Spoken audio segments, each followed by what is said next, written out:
And having tasted maybe some sweetness in the practice, or some sweetness in the silence, or in the softening, or in the warmth of love and kindness in the practice, that you know that there's more there.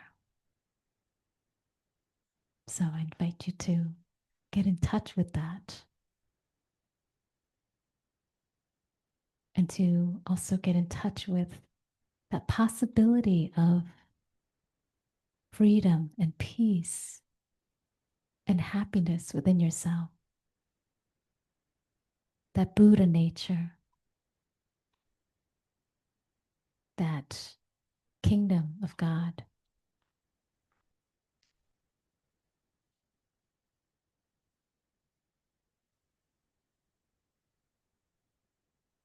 And so recognizing that it's not a place or something to get to, but it's coming home to ourselves, that we get in touch with the Buddha nature, the freedom, the awakening within us.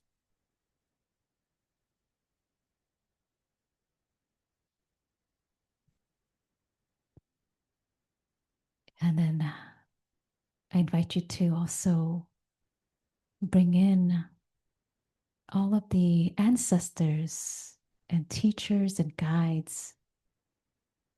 Bring them into this moment. Those who have reminded you, or have supported you, have shaped your path.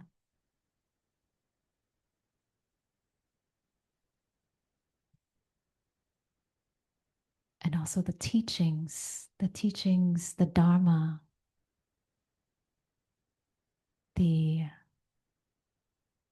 teachings of how things really are, the teachings of impermanence and of interbeing, the teachings on happiness and suffering. So taking refuge in the Dharma within ourselves.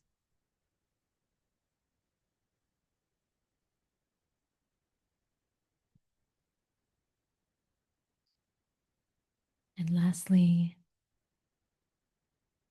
this coming home, this arrival here is not just a physical arrival of being amongst other spiritual friends or friends on the path, but it's an arrival to the community that lives within us.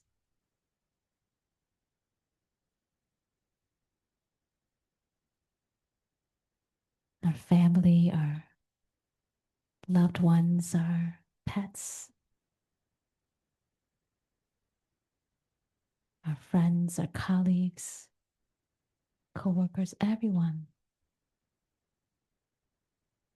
that supports us in our practice, whether through the struggle, the stress, the suffering, or through the wisdom that they offer. So coming back to the Sangha, the community that lives within us and within the space today.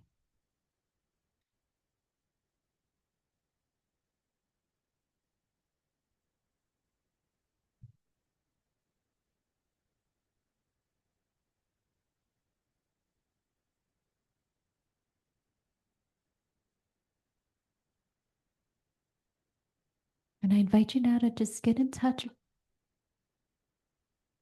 What's that energy like inside of you?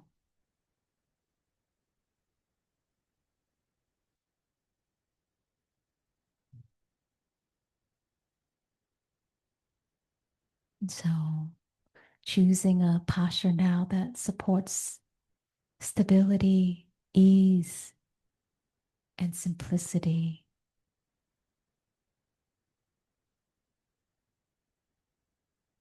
If you're sitting in a chair, maybe sitting in a way that feels stable and comfortable. Seeing if there's any prompts you need to allow the body to rest back or to be more upright but not uptight.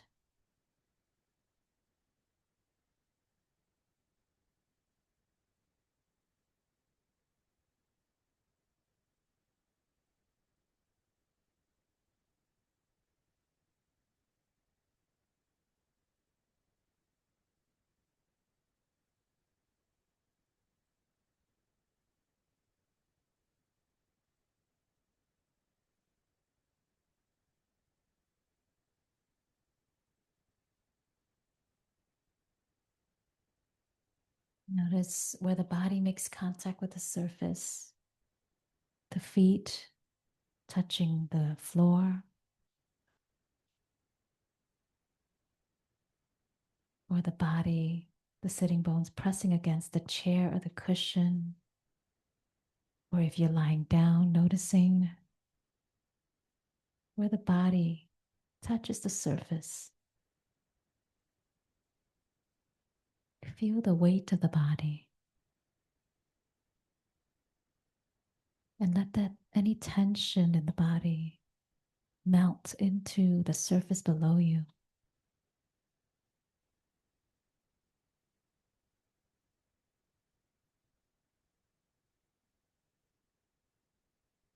Hearing sounds in the space, or the sound of my voice, the sound outside the window, or the sound that are within you, the sound of the breath.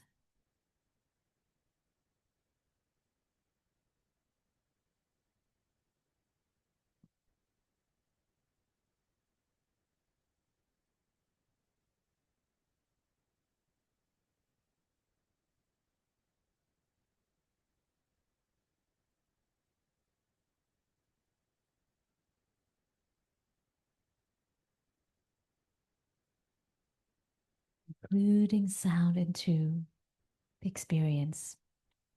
Maybe sound is a good anchor, or maybe the breath is a good anchor for you.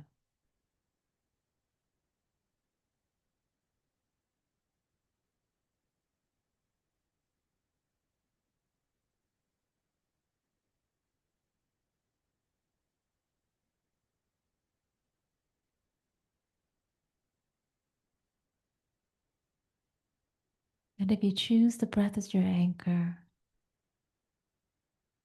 might you breathe in a way that feels good? Is it that breath that is deeper, fuller, slower?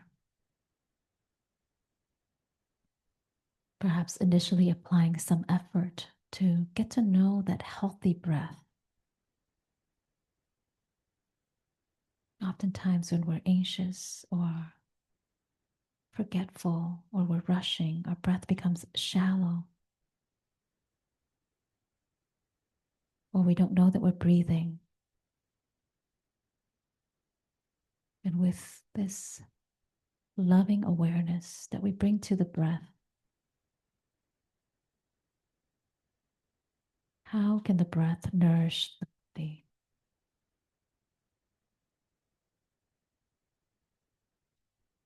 Is it possible to find enjoyment in breathing?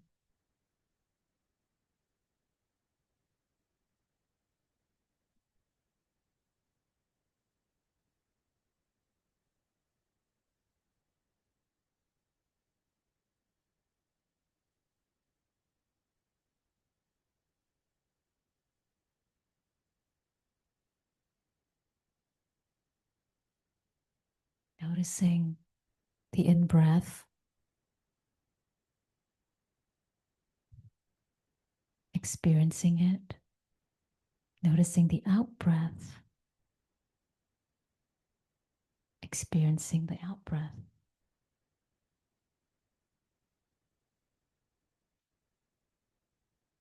And how do we know we're breathing?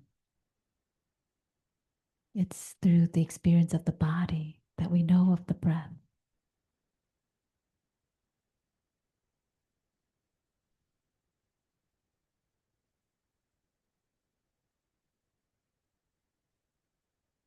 Notice the quality of each breath. So it might require that you tune in,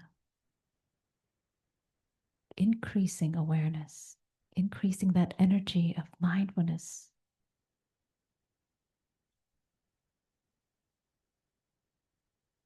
to meet each breath from the beginning, middle, all the way to the end of each cycle of in breath and out breath.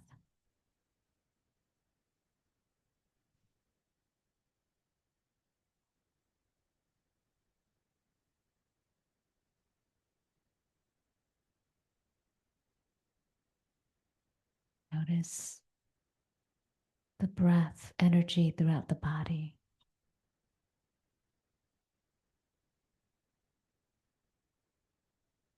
The breath rising and falling in the chest, expanding and contracting in the belly.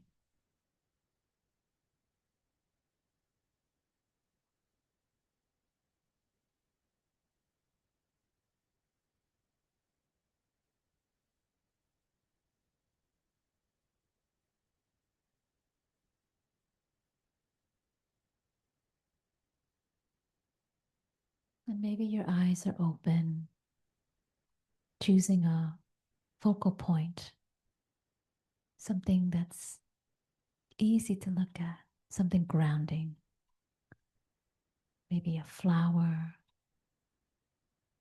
an object, perhaps something that brings you joy.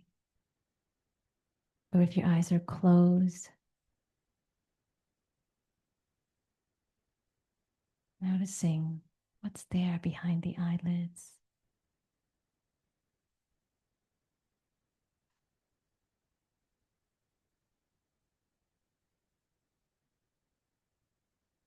And turning our attention inward to feel, to sense and experience the breath, the body, and all of the energy in the mind. Touching the experience and then coming back to that anchor.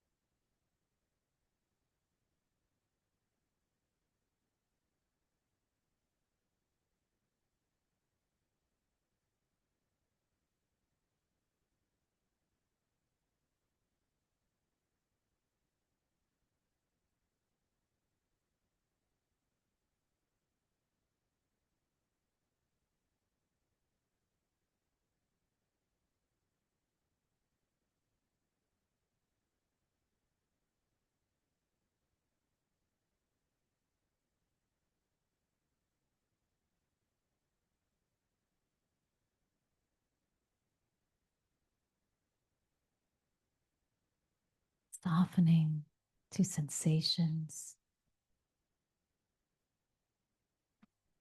softening to feelings,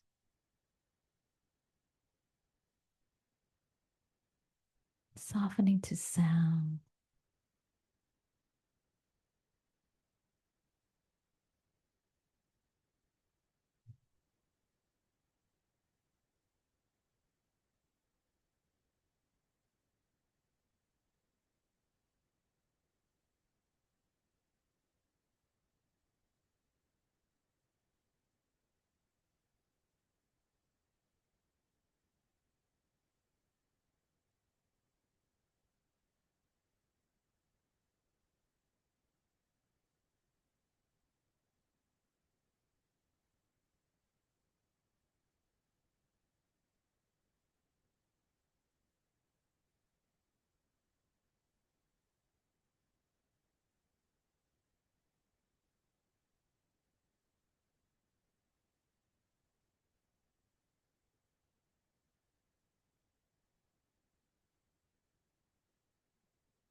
meeting whatever is here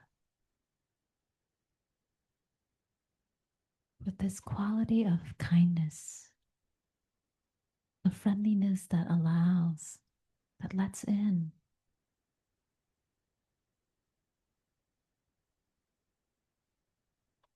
that lets it be. Let it be. An awareness observes, touching the experience, softening to it, and then turning, making that U turn back to the anchor,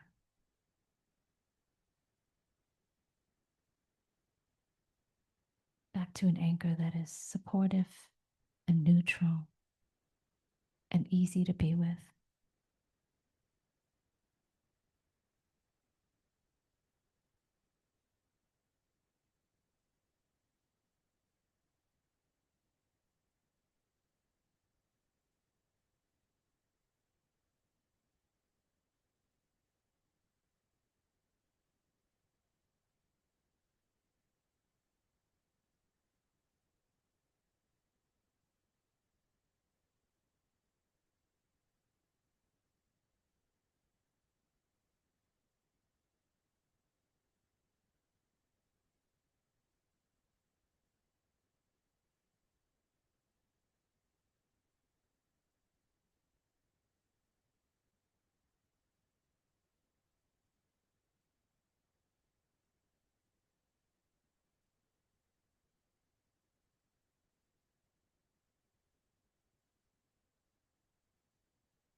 Maybe you're choosing to continue to practice in the posture that you're in, or maybe shifting to another posture.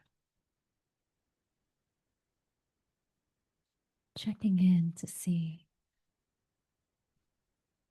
what does the body need from me right now?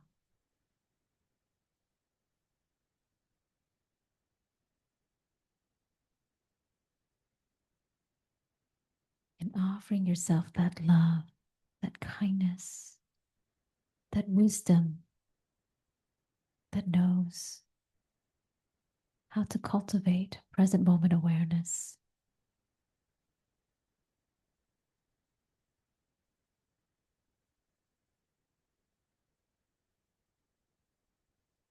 Honoring and listening and allowing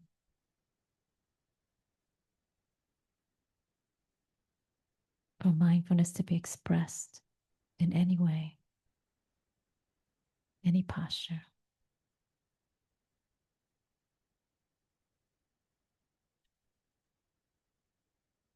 And practicing in a way that feels supportive for your nervous system and for the energy that's here right now.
What is awareness aware of?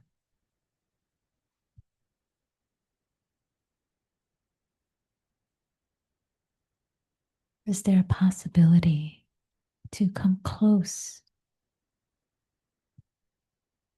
to what it is that you're aware of, touching the experience intimately?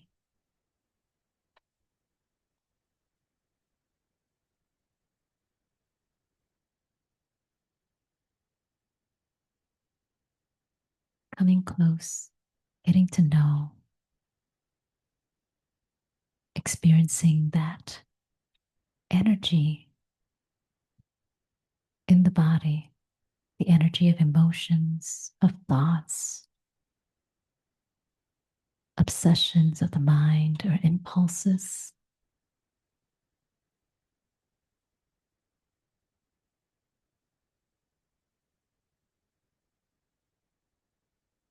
Feel the life of that energy.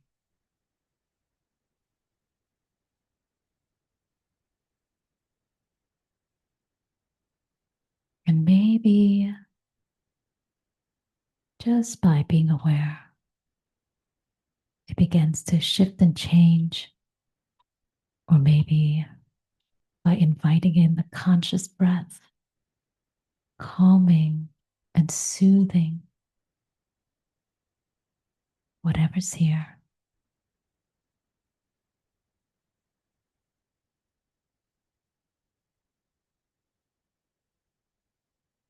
Letting the breath be the tranquilizer of body and mind.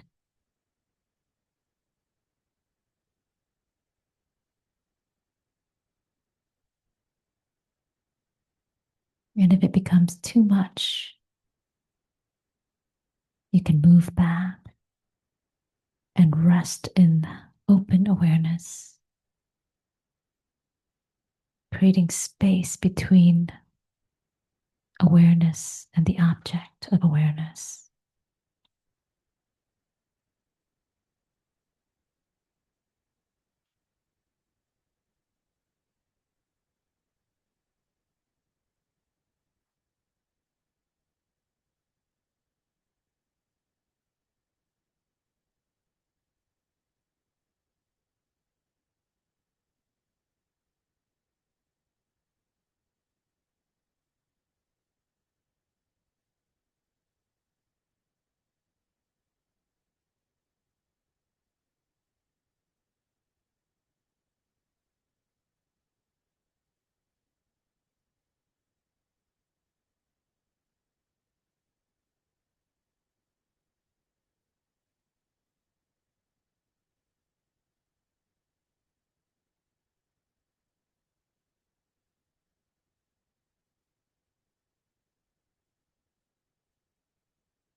I'd like to end our meditation by offering a practice song.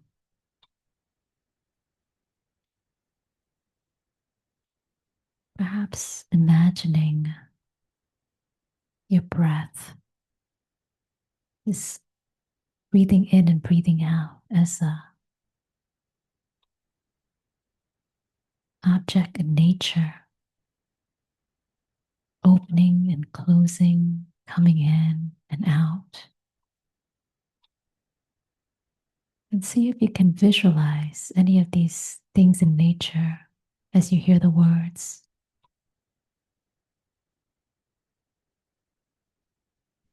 emanating these qualities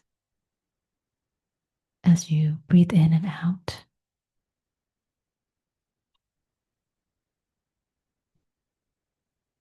Breathing in, breathing out,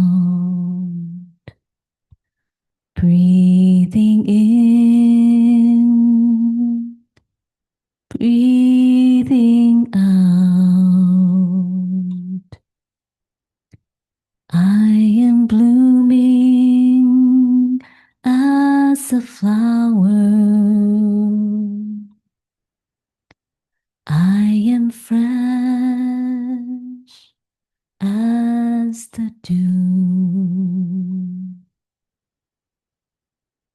I am solid as a mountain.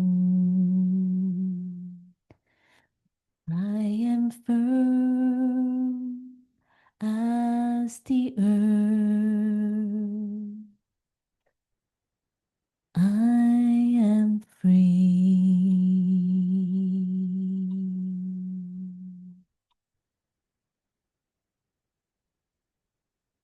Breathing in, breathing out. Breathing in, breathing out.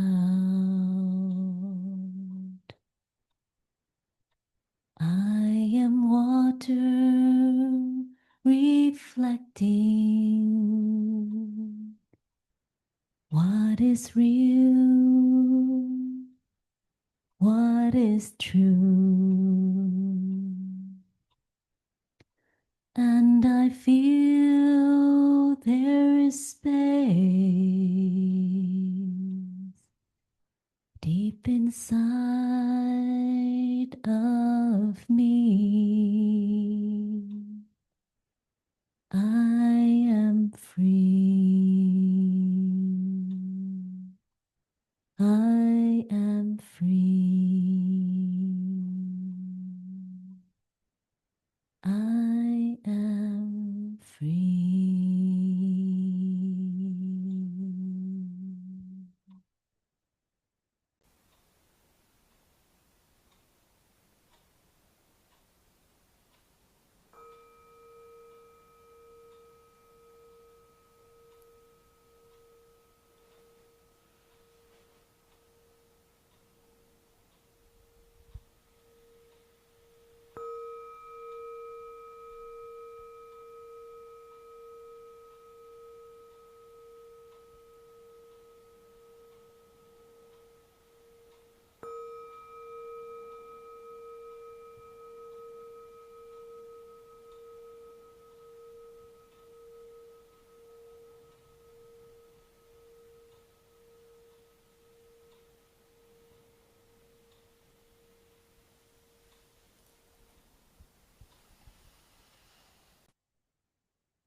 Inviting awareness into the body and bringing yourself back into this room, the space that you're in. Begin to shift postures, stretch if you'd like. We'll take a 5-minute break here. And then this time, you can use this moment to use the restroom, take care of yourself, or to stretch the body, invite in some movement. Offer yourself this loving kindness And how is it expressed in the body right now?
With that,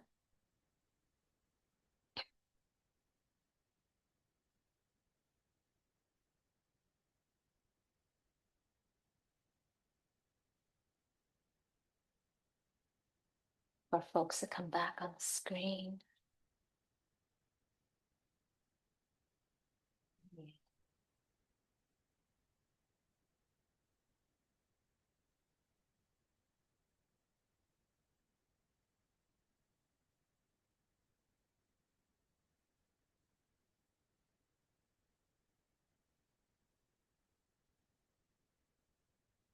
This will do. Welcome back, everyone. It's so good to see your faces on the screen in your tiny squares in the comfort of your home. Mhm.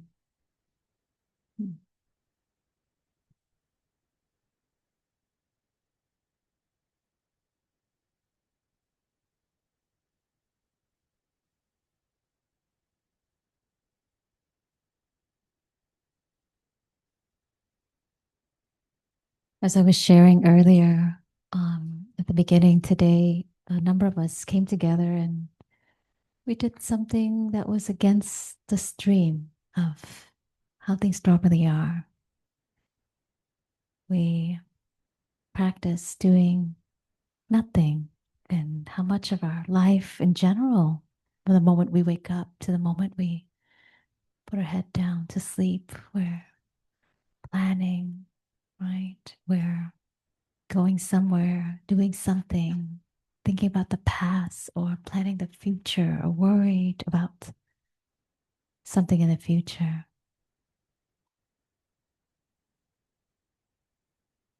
And so there's this quote from D.T. Suzuki, who was a Zen practitioner and a philosopher, that says, when we start to feel anxious or depressed, instead of asking, what do I need to get to be happy?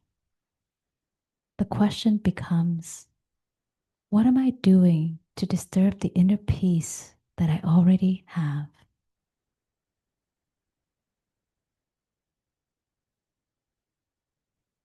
So think about the last time you were anxious or you're feeling a little down.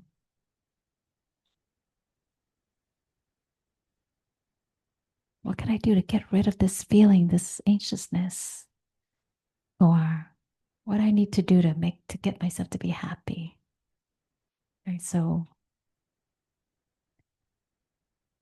it's so automatic that we look for an experience to cover up or to try to get rid of the anxiety or depression or the restlessness. That's a big one for me, that feeling of restlessness. And the question is, what am I doing to disturb the peace, the inner peace that I already have? What's in the way? What am I putting in the way? What are the disturbances that prevents me from feeling the peace that is here?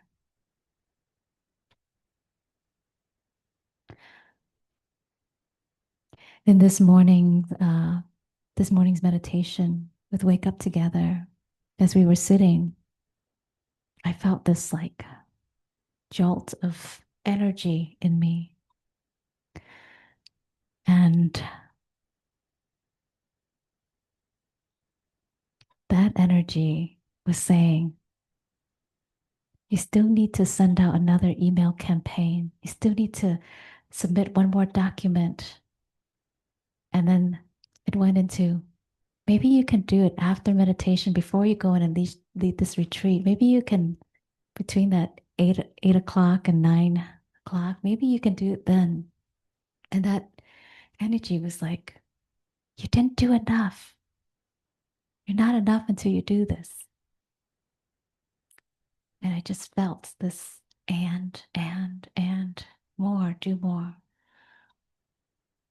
So when we're in touch with whatever that energy might be for us, what is it saying? What is it telling us that creates this sense of dis-ease or restlessness or disturbance in the mind or in the body, that tension? And it seems like this, has been a thread that I've been kind of peeling apart, another layer of it for myself, that I'm well aware of, but also there's so many layers of it. But just by sitting with it, being with it, be in touch with that energy, that zinging, zapping, vibrating, pulsating habit energy that wants to just get up and do something or that manifests in the way that it does out in the world. We can observe the root of that manifestation inside. With mindfulness, we can see and feel and experience that energy.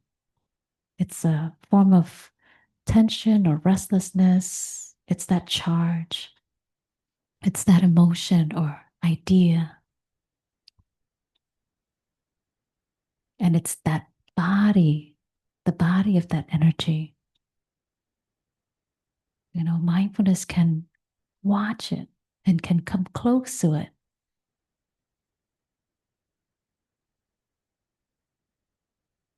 can know of the narrative, the stories that we live in.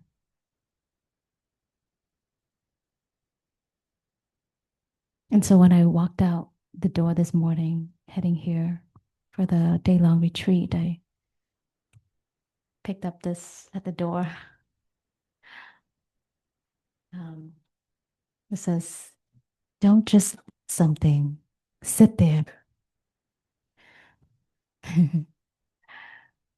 And um, there's so much wisdom in this, and also so much for me, and perhaps for all of you, of reprogramming and retraining.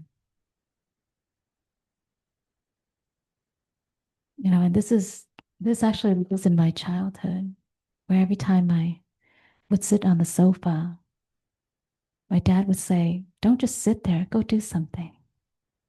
And how that has lived in me and how that has manifested as this part of my identity, this part of that, the construct of self here. Gotta be useful, gotta do one more thing, got, got to, make things happen. And so, whatever that might be for each one of us will be similar or different.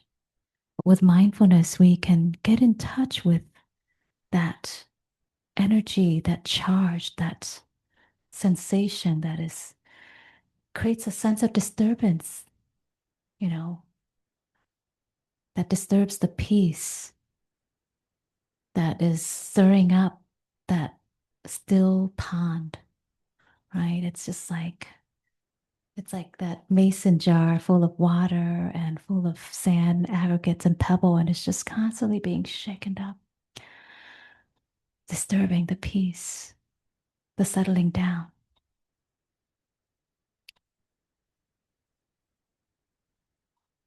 And so, by way of practicing mindfulness and meditation, we get in touch with that life within us, all of it.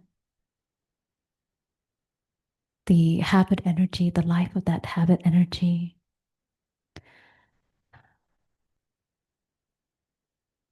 And then also, we get in touch with just the overall field of energy within us. Um, I think of Thich Nhat Hanh's use of the word, you know, the energy of mindfulness. So, mindfulness isn't something that we're doing, right? It's not, I'm doing mindfulness, but it's this quality of attention. You can feel that energy in the breath. When we are present for the breath, we feel that energy. We can sense it in our body. When you have a strong emotion, you can sense that energy somewhere in you. When you move, you feel the energy shifting and changing. So mindfulness is not a concept, an idea, or something you do, but it's, as Thich Nhat Hanh says it, mindfulness is the energy of being aware and awake to the present. And it is the continuous practice of touching life deeply in every moment. So when we practice mindful walking, mindful breathing, or mindful eating, we're cultivating this energy that is aware. I'm aware I'm eating. I'm aware I'm walking. I'm aware I'm breathing right now, or I'm sitting here. And when we practice this over a long period of time, let's say like today in the day-long retreat, we're practicing to touch life deeply for those 6 hours. And this life that we're touching deeply is the life that's in front of us, that's happening right here, right now, and also the life that's going on inside. the habit energy, the impulses, all of the things that manifest itself through us, through our actions, through our speech, through ideas that come up in the mind, plans, problems, solutions.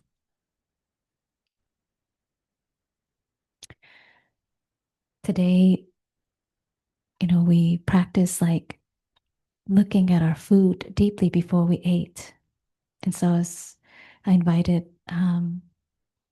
participants to just sit and look at your food before you eat and look at it really deeply. See the texture, the color, and just see deeply into, wow, how did this food get here? And I even challenge us to, until you feel this sense of awe or fascination, or it moves you inside, then you can finally eat. So I don't know how long it took, but I gave everyone 45 minutes for lunch. And so I figured something will occur in that moment. And if not, it's okay. Our hunger will call us to eat. But we sat with the food and we just looked at it. A lot of times when we are not deeply in touch with life, we're moving through so fast, just like skimming the surface. It's like seeing the flower. Oh, that's nice. And then next, but that moment of coming up close to the flower and looking deeply into the center of the flower and really being one with the flower, right? So we hold the flower in our hand or we touch the petal and we are aware that we're touching the petal of that flower or the stem. And then with the in breath and out breath, we maintain our awareness to the flower rather than be overcome with thoughts by snacks or by whatever else that might be disturbing our moment with that flower. We sustain that energy to stay and be with that flower, to enjoy the flower's beauty. And this is how we touch deeply into that flower. And when we can touch deeply into anything, whether it's the flower or food, joy arises because concentration and mindfulness was present. So joy arises from that place. So we're also practicing to learn how to touch joy, to generate joy in simple things. So if you can generate joy by seeing flowers or leaves on the tree, you always have joy with you, right? So by looking at it deeply, by letting your in breath and out breath help you maintain your awareness of that flower or of that leaf or of the food in front of you, you know how to find joy, to experience joy. Yesterday I was admiring the garden in Kendall's backyard, and Kendall's partner Bill and I, we were just walking through the backyard looking at all the flowers and like little kids coming really close up to that flower and really staring into the center of the flower and admiring the petal, the patterns, the shape, the color. And we did that for a little while, and then he said to me as I was, I was transitioning to something else. He said, you know, no one's ever like spent that much time looking at my flowers with me. And I said, I'm not done yet. There's still another section I'm going to come back to here. And then I'm also going to do a photo shoot with the flowers, which is I do it's a mindfulness practice where just with my phone, I take really close up macro shots of these flowers. And that's a practice of looking deeply into the flower and seeing the color, the pebbles, the shape, and sometimes seeing it from another angle that if I am not so close and so intimate with it, that I would miss that. I wouldn't be able to enjoy the beauty of that. So I said to Bill, I said, it's not quite done yet. There's still more looking deeply that I'll be doing with these flowers. But in those moments, how simple it is that we can generate, joy when we make time, when we make ourselves available to touch the beauty or the goodness around us, and also let that touch the goodness within us.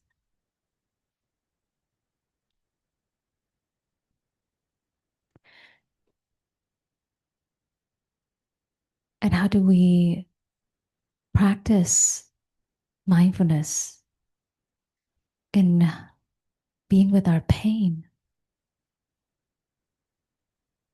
right? So, with the practice of mindfulness, we're not trying to control or fix or change whatever's happening inside, that disturbance or that restlessness or anxiety or pain. We're learning how to be with the pain, be with your pain, recognize the pain with the energy of mindfulness, and listen to it. What is it saying? Turn towards it, come home to it, and practicing to release it and calm the pain. And we can use the breath to help calm and soothe the pain.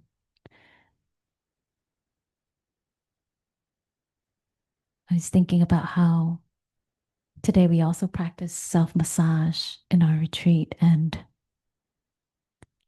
notice when we use massage to try to make the pain go away. Now, what if we use massage as a way to tend to the pain?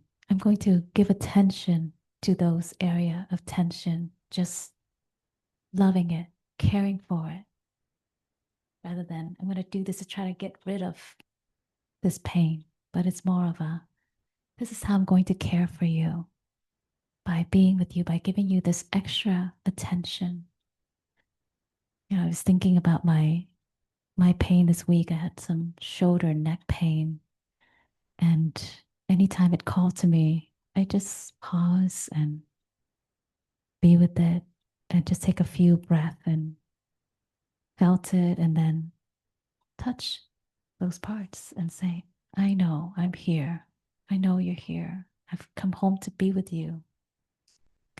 I'm not trying to get rid of you by doing this, but I'm just acknowledging your presence, loving you, tending to you. So even the relationship that we have with the discomfort or pain, notice if it's, I'm trying to get rid of it, go away. Or is it, oh, I know you're here. I acknowledge your presence. I'm going to turn towards you, soften, be with you, and just let that energy of mindfulness be attentive to that pain. Watch it, care for it, listen and tune into it. We do this with our body. We can be with the body and then release and calm the body, release the tension and calm the body with mindfulness, which is just paying attention. And when we have an unpleasant feeling or a strong emotion or some disturbances that are occurring inside, come back and be with it. Maybe sitting could be difficult, so maybe we stand, or maybe we walk with it. I'm going to be with you while walking. I'm going to be with you while lying down. If there's a pain in the back, the shoulder somewhere, the hip, I'm going to be with you and practice mindfulness lying down.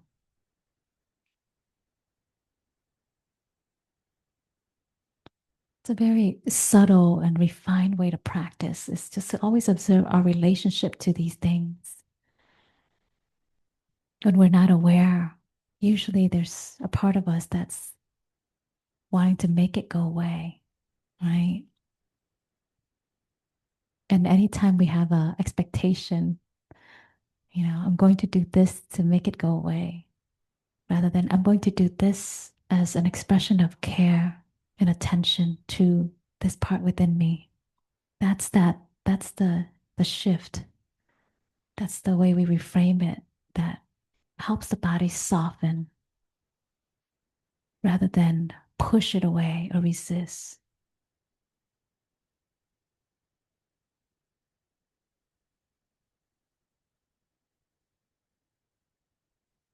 And practicing mindfulness of the breath, of the body, and of the mind. So, in that moment, let's say we're looking at the flower, we can notice when the mind is moving and it wants to go into the future or the past or think about another concept, another flower, and then bring it back to just mere recognition of this flower beyond words, beyond concepts. Even that moment where it's like, what's the name of this flower? Now we're no longer with the flower. We're now lost in thoughts about the name of the flower, like watching the sunset. And then we're thinking about all the other sunset we've seen and where else we've seen the sunset. Even speaking takes us away from being with the sunset.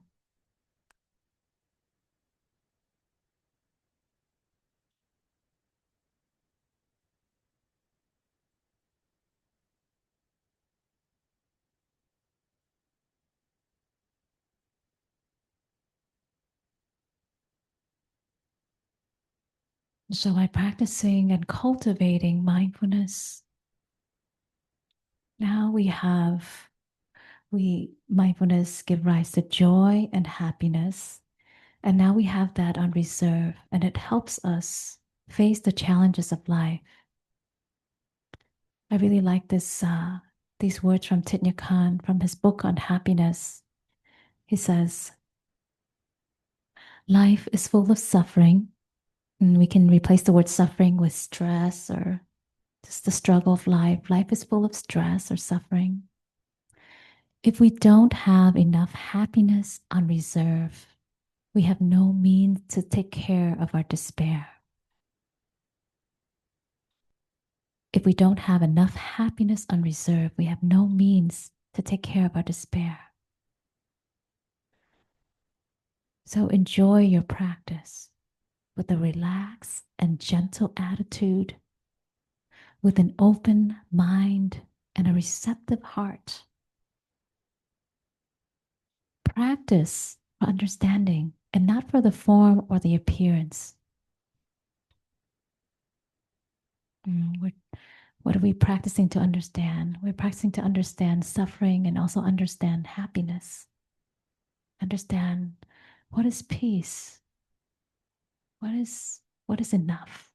So going back to my story, practicing to understand that enough. You've done enough. You are enough. It's enough. So that feeling of enoughness can release and let go of that idea of maybe I can squeeze in those 2 more tasks before I head out today.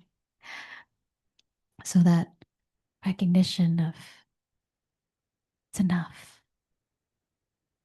So we practice to understand. And with mindfulness, we can preserve an inner joy, says Tai, so that we can better handle the challenges in our lives. And we can create a foundation of freedom, peace, and love within ourselves.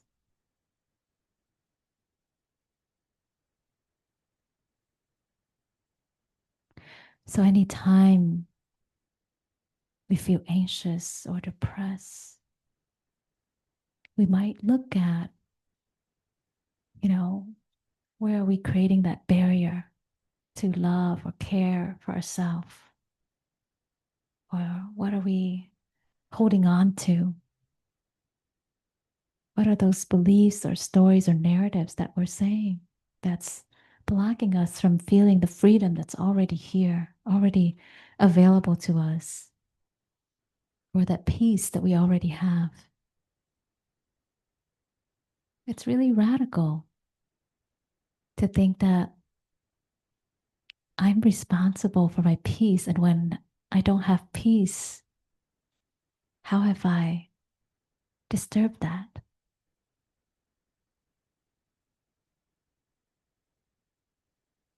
What am I doing to disturb the inner peace that I already have? And for me, it was, when I look at some of those fork in the road of making this decision or that decision, it was this question I would ask myself is, is this going to rob me of my peace? If I say yes to this, is this going to rob me of my peace? And as soon as I posed that question, it was so clear. I didn't go down that path. I didn't take that proposal. I didn't add more to my plate. Is this going to rob me of my peace? So really seeing this as what we need to let go of. Thich Nhat talks about, there's a story he often shares about, this farmer who came to the Buddha and he was just in distraught. He lost all of his cows and he was just like my cows, I lost all my cows. They, someone stole them. They took them away,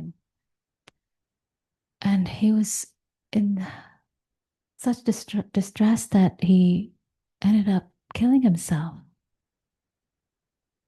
And then the Buddha turned to his disciple and says, "You are all very fortunate because you don't have cows." So, what cows? What are your cows? They didn't have any cows, so they didn't have anything to lose, any source of suffering. So Tai asked, "What are your cows? What cows will you let go of?" So that's kind of one of my thing when sometimes I joke with my friends and I say, I have a few cows I recognize that I haven't let go of yet. And they're causing me some suffering. And part of the path is recognizing our cows and what cows we need to let go of to recognize the freedom and the peace that is there.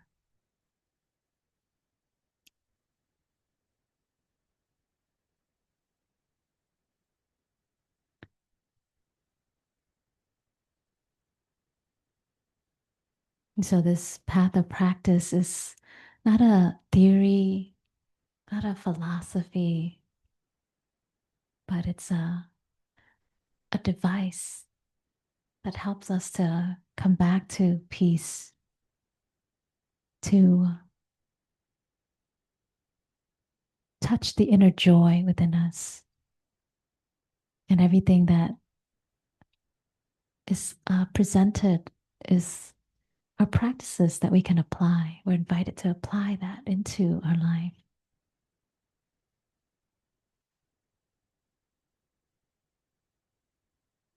And so, how do we practice, right? With mindfulness and concentration to give rise to that source of joy or contentment. We can practice mindful walking. Today, at the end, some folks had shared what they were taking away into their lives, and there's this recognition of, wow, it really is this simple, huh? But also not easy. Just being able to walk and enjoy walking, enjoying our footsteps. We're walking here in the room, or just being able to sit and not feel the pull of all the demands, the to-do list, the projects, what's happening at home, and that moment of just being able to give ourselves that time and attention to touch life deeply within us. When we know how to touch life deeply within us, we know how to be there for ourselves. And when we know how to be there for ourselves, we can be there for us, for each other, for the world, and for life.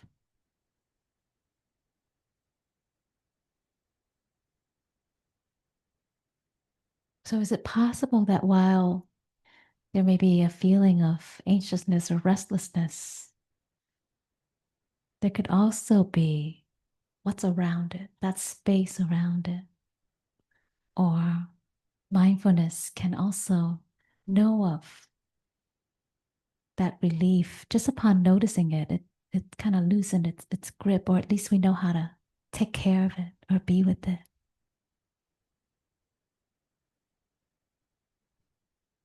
So, like another practice that I love is being able to sit with a cup of tea or coffee, sit with a cup of tea, and instead of drinking and doing something, it's like a ritual of just, I'm just going to sit with a cup of tea, feel the warmth of the cup of tea in my hand, look at the tea and be able to see all the non tea elements that make up the tea, the water, the clouds, the rain, the farmers, all the many hands, the tea leaves, everything that came together to make this cup of tea, and then look deeply into the tea to see the non tea element. This is how we practice looking deeply, right? So that we can touch life within that cup of tea. And then feeling the joy of being fully present to drink that tea. So, what are some of these ways that you can access the practice of mindfulness and add to that energy of mindfulness in your daily life?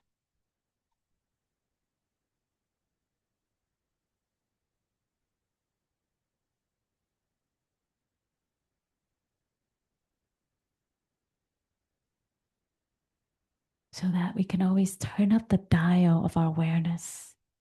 Just like when before I capture that flower, in a macro view, I'm focusing the lens of the camera so it's like sharp, it's clear, I can see it. It's like in high definition. It's not blurry because I'm moving so fast or the camera's not stable or steady, but there's like being able to hold it very steadily and then tuning in and sharpening the lens. So it's like sharpening the lens, the focus, our focus, so that we can see things very deeply and completely. I think of mindfulness as like this seeing things in high definition. If it starts to get fuzzy, it's, oh, how's the quality of my awareness? Okay, now how can I focus that so it can be sharper, so I can hear the sounds here, so I can see what's in front of me here and taste things and sense and feel things more intimately, more deeply. So, to touch life deeply with mindfulness is to continue to cultivate that energy moment by moment, whether you're practicing formally, like here, or informally. And so I invite you to explore and experiment how to make the practice yours so that you can enjoy more things, more activities, more things in life. And you have that on reserve for some of the challenges of being human.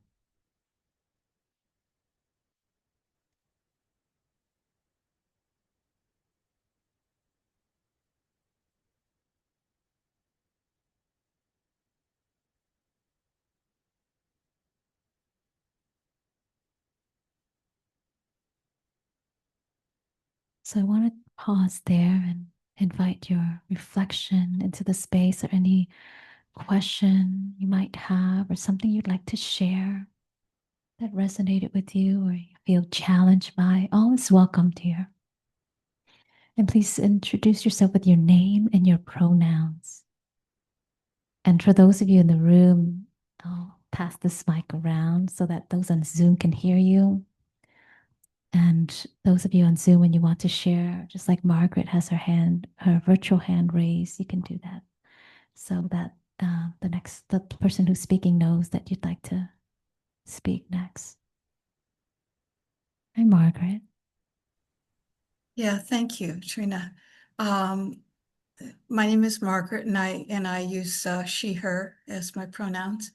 And I just wanted to say that what Thich Nhat Hanh said about having your happiness on reserve.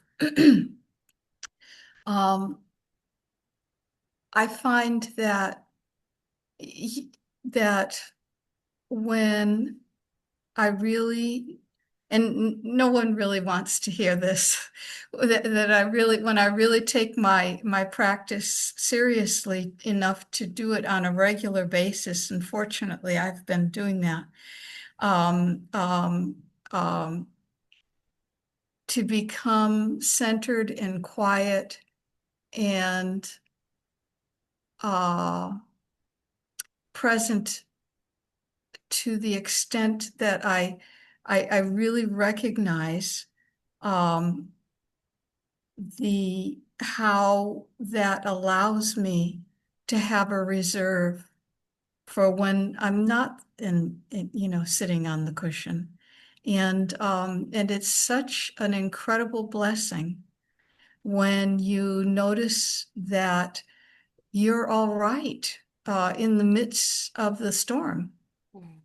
When you begin to really notice that, and the practice will do that for you, and it's lovely, and that's what I believe he's talking about when he speaks of that reserve. It's very sweet to recognize, oh my gosh, yeah, I actually have some reserve, and it's so worth every every moment that might have felt difficult, or where I had to, I don't know, you know, encourage myself to stick with it. It's so worth it. So, anyways, thank you.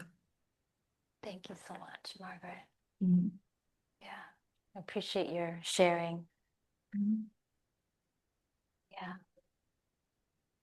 And, to echo what Margaret is saying, just, if we want to, as Thich Nhat Hanh says, if we want to fully enjoy life's gifts, we must practice mindfulness at every turn. So, really taking every opportunity to practice, whether you're brushing your teeth or cooking a breakfast or dinner or driving to work, practice at every turn, so that, like Margaret says, when those difficult moments come, you have the happiness and the joy that's there to support you, to sponsor those moments, to help you ride that wave.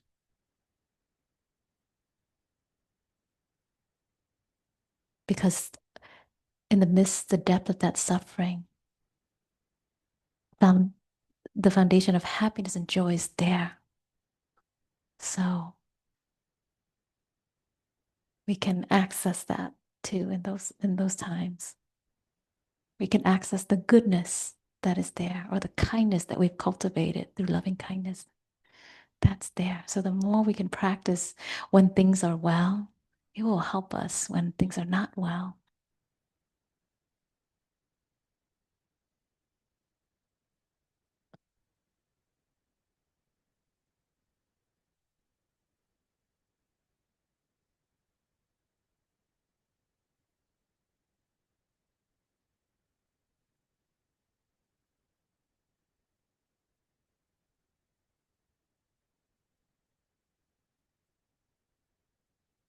Say something. Yeah. Candle, she, hers. Um, having gone to a 5-day retreat at Cloud Mountain and then coming home just a couple of days ago, uh, the coming home part is always it's like a pitch into the deep end of the swimming pool. And going there, I didn't feel like I had much reserved happiness. I felt pretty dry. And it was a metta retreat. So there was lots of opportunity for loving kindness for myself and compassion and for others. And I really felt renewed being in the forest and really noticing light, the way light is in the leaves and the way the light would flow across the meditation hall at different times of day. And so when I got home, well, on retreat, somebody else cooks, somebody else does the dishes, unless you happen to be a yogi doing dishes, but uh, you don't have to stick around and clean up unless that's your job. So I get home and, sort of taking care of my partner and myself, but I know he survived just fine without me. But there I am, fixing dinner that night, breakfast the next day, lunch the next day, dinner the next day, doing the dishes, going to the dishwasher, cleaning off the counters, the whole householder thing, full blast.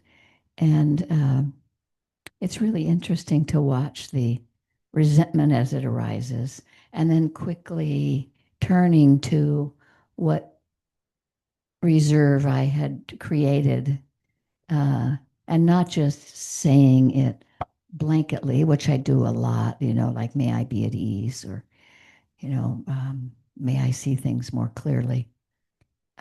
After having fed the being a little, it was quicker and easier to acknowledge, well, what I'm doing is an act of love for somebody else, and it's a way of giving kindness. And I have enough of this sense of light and opening to kindness and uh, receiving joy to re look at that habit of mind that arises, that is agitated and, you know whatever, disappointed, or so. Just bringing the practice into daily life, like you're talking about, every step that you take and every flower that you look at, coming home to the backyard with luminescent flowers was wonderful.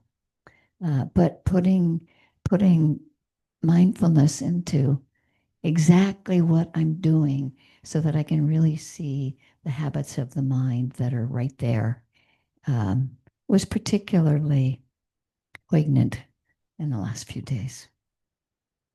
Thank you. Thank you, Kanda. Mm. Mm.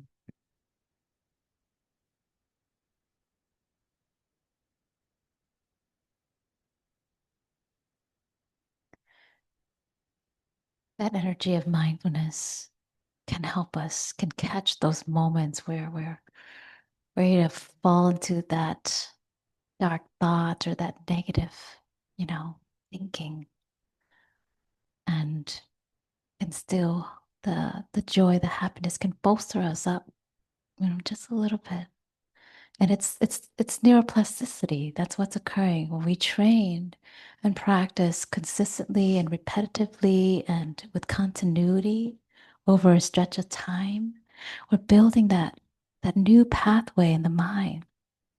So when it wants to slip back into old ways of thinking or being, this new pathway of the mind of how to respond is there. And it's like, whoop, it's like picking up that needle, and then changing it to another track. So we've done it enough time when we are using, an anchor or an object of meditation. Oh, the mind went off, come back. The mind went up. Okay, come back. So that's what we're doing. We're practicing that, picking up the needle and bringing it back.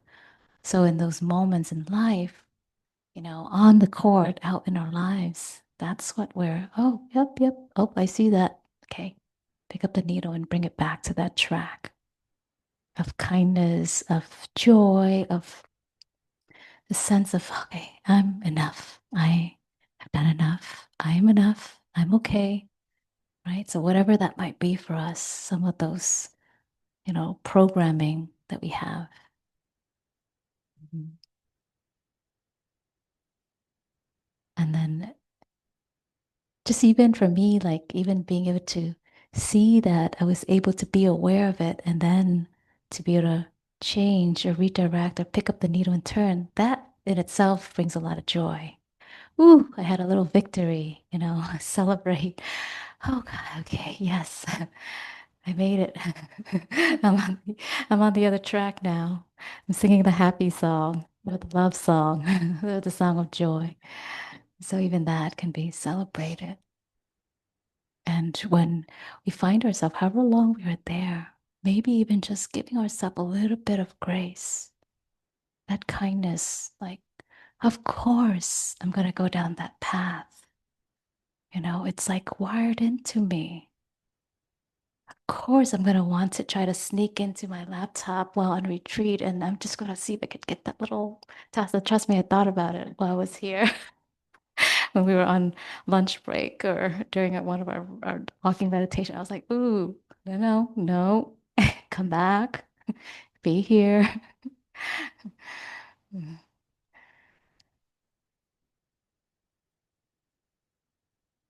And I remember one time where I didn't do that. So I'll tell myself where I actually didn't do that. And in that opening of time, I continue to, okay, I'm going to finish this one project, this one thing. And how it just like had a ripple effect of, oh my gosh, now I didn't eat my breakfast. Now, things are starting to topple over. And now I'm depleted and drained, right? So that overwhelm or just overexertion. So when we listen and mindfulness can see that habit of mind, that pattern, mindfulness knows how to take care of us.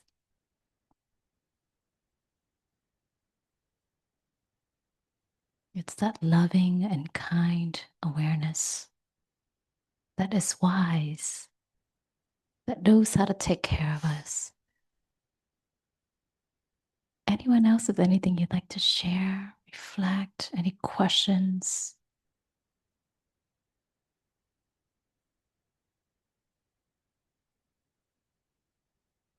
I see, Margaret, your hand's up, but I'm going to pause for a moment. Let's just pause for another few seconds, okay, to see if there's anyone else.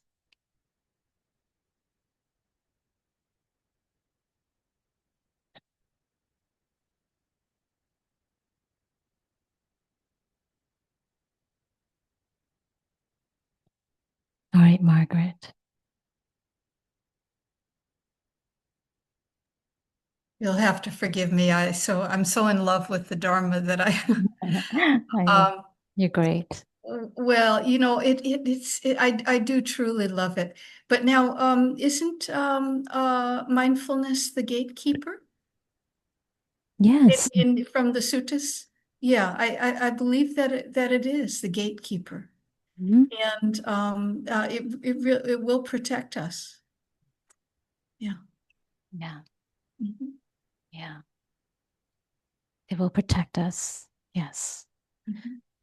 The the way that Tanya Khan used the word mindfulness, he talks about being an energy. I think it's really great for me, I see it from that lens. If this is an energy that I can cultivate, then I can see when the energy is weak and I can see when the energy is strong and I can see how that energy is meeting the energies inside of me, the habit energy, the impulses, the vibration pulsating, all of that can be met with this energy of mindfulness.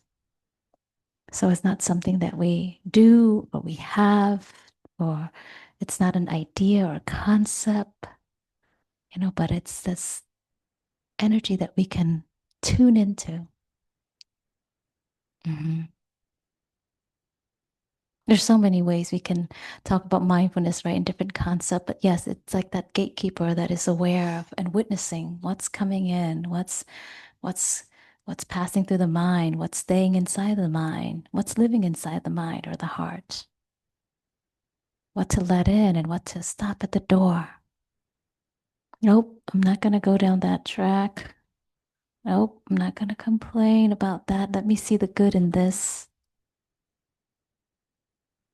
For example, on a cool day, a rainy day. Oh dear, the fall is coming. It's getting colder. The gloomy months are ahead. Or oh wow, how refreshing. This crisp, these crisp mornings or evenings.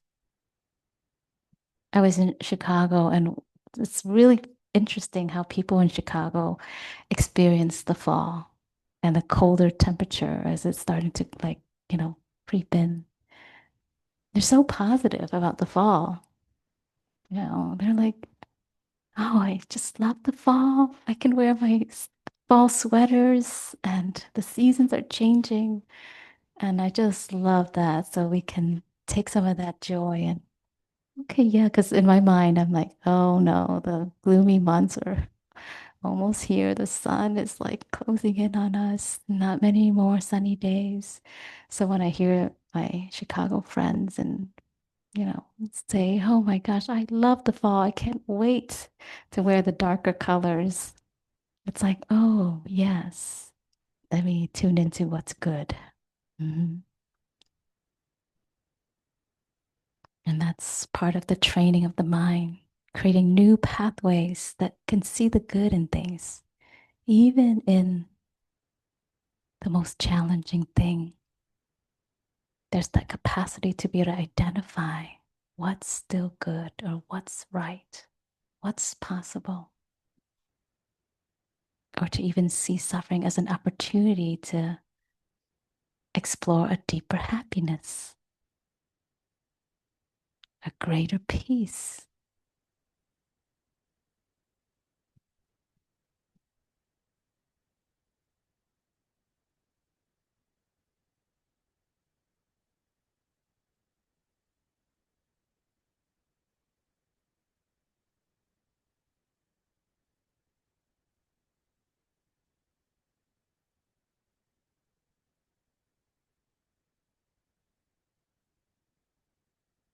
Anyone else?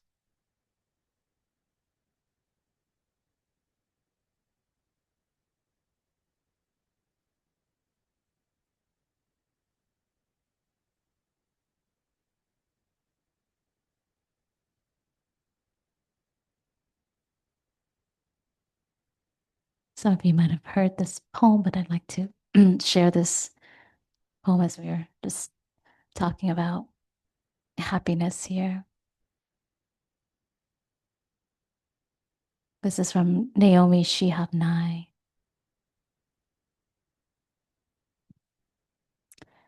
It is difficult to know what to do with so much happiness.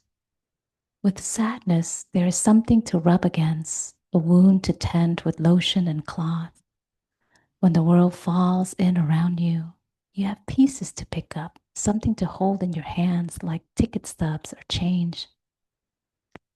But happiness floats. It doesn't need you to hold it down. It doesn't need anything. Happiness lands on the roof of the next house, singing, and disappears when it wants to.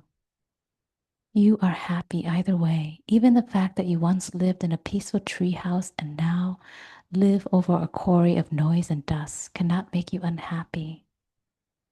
Everything has a life of its own. It too could wake up filled with possibilities, a coffee cake and ripe peaches, and love even the floor which needs to be swept, the soiled linens and scratched records. Since there is no place large enough to contain so much happiness, you shrug, you raise your hands, and it flows out of you into everything you touch. You are not responsible. You take no credit as the night sky takes no credit for the moon, but continues to hold it and share it, and in that way be known.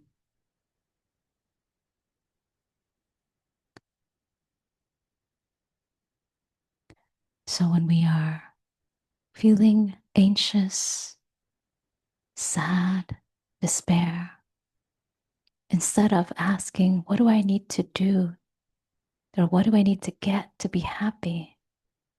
Ask, what am I doing to disturb the inner peace that I already have?